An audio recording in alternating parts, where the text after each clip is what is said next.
Night drone footage of explosions in Russia, followed by air raid sirens in Kyiv. The war in Ukraine has entered a dangerous new phase.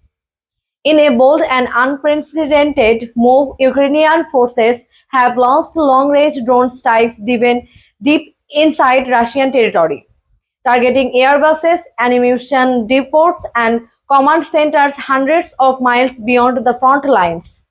The strikes mark a major shift in strategy, and Russia is now responding with escalated airstrikes on Kyiv and other Ukrainian cities. The conflict is no longer confined to the borders. It's expanding and pulling the West even deeper in.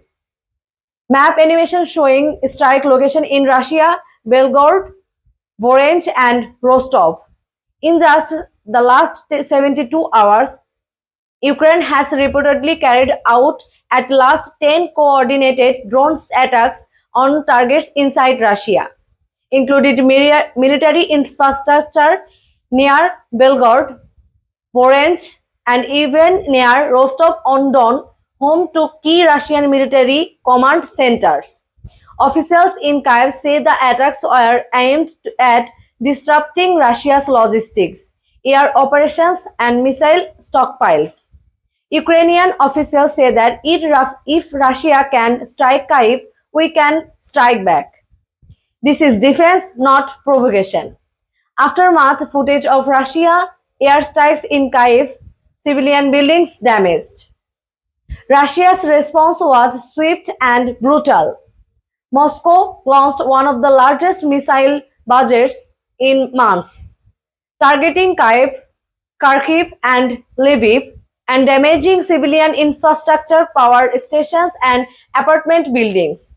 Ukrainian air defenses intercepted many incoming missiles, but some got through, killing at least 37 civilians, according to Ukraine Ministry of Defense. In a televised address, Vladimir Putin vowed consequences for the cross-border strikes. Putin said that this is an escalation. There will be a strong and decisive answer. NATO meeting in Brussels, US Secretary of Defense at podium. The latest escalation has drawn sharp responses from NATO leaders. At the emergency summit in Brussels, NATO Secretary General Jens Stoltenberg reaffirmed the alliance's full support for Ukrainian and announced increased military aid, including additional Patriot missile system, long-range artillery and drones, expanded training and logistical support. Stoltenberg said that Ukraine has the right to defend itself, including striking illegitimate military targets inside Russia.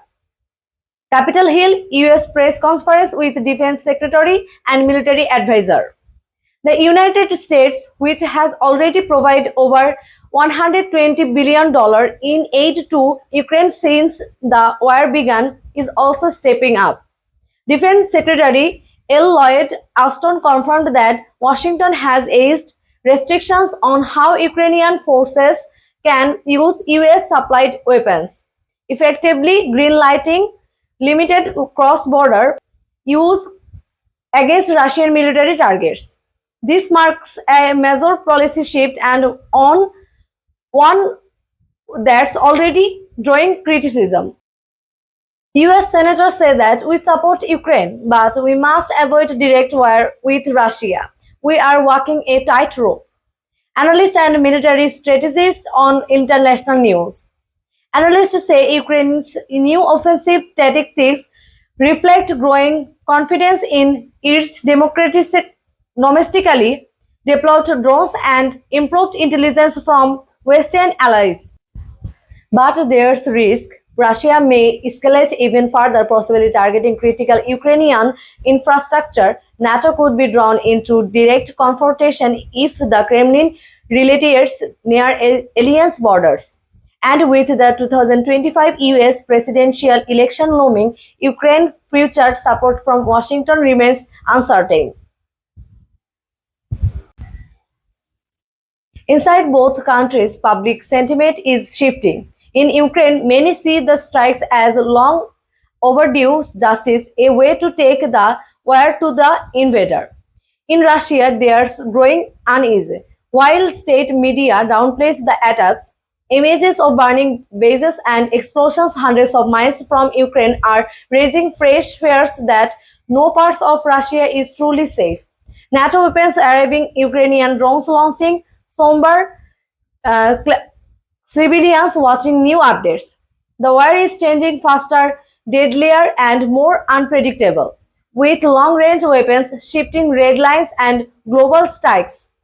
The next few weeks could shape not just the outcome of the war, but the future of international conflict itself. Ukraine is striking back, Russia is retaliating, and the world is holding its breath. Subscribe for more real-time war updates and global analysis.